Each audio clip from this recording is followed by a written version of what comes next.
It's interesting when someone gets the diagnosis of hypermobility or EDS, it can become a big relief like, oh, there's only one thing wrong with me, not 20 things wrong with me. It's my connective tissue and it affects my whole body, but it's really all one problem.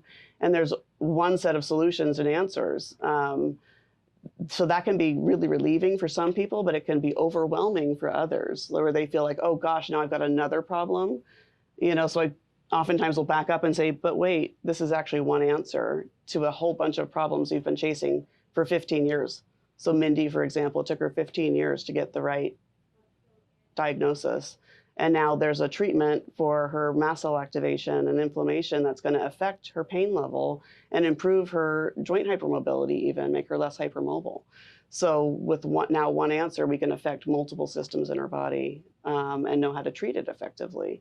So it puts us on the right path. So having the diagnosis, what sometimes patients get overwhelmed with is, wow, I've got a new diagnosis, but having that diagnosis is going to direct our care.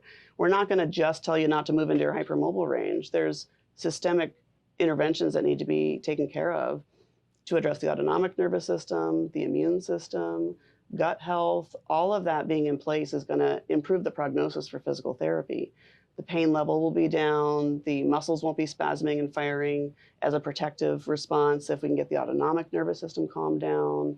And then we know that the joints may not track correctly, so we need to really watch carefully for how you're moving and change the cues to get the muscles firing correctly.